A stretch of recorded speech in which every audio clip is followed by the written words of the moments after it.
ایک نوجوان اپنے کالج سے گریجویٹ ہونے والا تھا۔ پچھلے کچھ مہینوں سے اسے قریب ہی موجود ایک گاڑیوں کے شو روم میں موجود ایک اسپورٹس کار بہت پسند تھی۔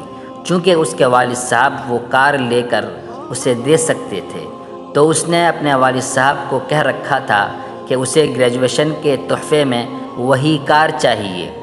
جیسے جیسے گریجویشن کی تقریب کا دن قریب آ رہا تھا، ویسے ویسے نوجوان کا اپنے تحفے کا انتظار بھی اپنے عروج پہ جا رہا تھا۔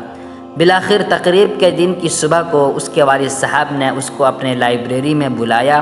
اس کے والد صاحب نے اس کو یہ بتایا کہ ایسے ذہین اور محنتی بیٹے کے باپ ہونے پر ان کو کتنا فخر ہے، اور یہ بھی کہ وہ اس سے کتنا پیار کرتے ہیں۔ پھر انہوں نے اس کو ایک غلاف میں لپٹا ہوا ڈبہ تحفے میں دیا۔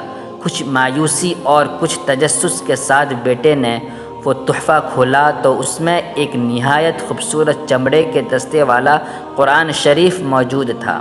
یہ دیکھنا تھا کہ غصے کے مارے بیٹے کی رنگت سرخ پڑ گئی اور وہ اپنے والد صاحب پہ چلا اٹھا۔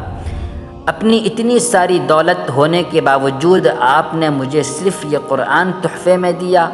اور پھر بیٹے نے اس انمول تحفے کو وہیں رکھ کر نکلا اور گھر چھوڑ کر چلا گیا۔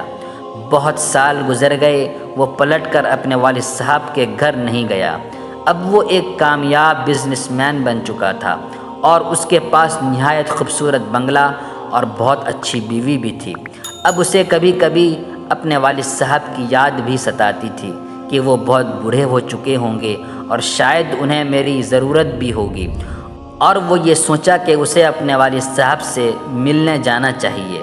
اس سے پہلے کہ وہ اپنے والد صاحب سے ملنے جاتا، ایک دن اسے اطلاع ملی کہ اس کے والد صاحب انتقال کر گئے ہیں اور وصیت میں اپنا سب کچھ اس کے نام کر گئے۔ اس افراتفری اور غم کے عالم میں والد کے گھر جانا پڑ گیا۔ جب وہ والد صاحب کے گھر پہنچا تو اس کا دل غم کی شدت سے بھر گیا تھا اور ایک پچھتاوے کا احساس اس کے سینے میں جاگ اٹھا۔ تدفین سے فراغت کے بعد وہ اپنے والد صاحب کے ضروری سامان کا جائزہ لے رہا تھا، تبھی اسے وہی تحفہ والا قرآن ویسے ہی بالکل نئی حالت میں پڑا ہوا ملا جیسا وہ سالوں پہلے اسے چھوڑ کر گیا تھا۔ آنکھوں میں آنسوؤں کے ساتھ اس نے قرآن شریف کو کھولا اور اس کے اوراق پلٹنے لگا۔ یوں ہی اوراق پلٹتے ہوئے اس نے ایک صفحے پہ دیکھا کہ اس کے والد صاحب نے ایک آیت پہ نشان لگایا ہوا تھا۔ وہ سورہ رعد کی 28ویں آیت تھی، جس کا ترجمہ یہ ہے: بے شک اللہ کی یاد دلوں کو سکون بخشتی ہے۔ اس نے یہ آیت پڑھی، تبھی قرآن کی پچھلی جانب سے کوئی چیز نیچے گری۔ جب وہ اسے دیکھا، وہ ایک کار کی چابی تھی، اسی کے پسند کردہ شو روم کی موجود کار کی چابی کے ساتھ موجود رسید میں اس کی گریجویشن والی تاریخ لکھی ہوئی تھی، اور ساتھ ہی یہ بھی لکھا تھا کہ مکمل قیمت ادا کر دی گئی ہے۔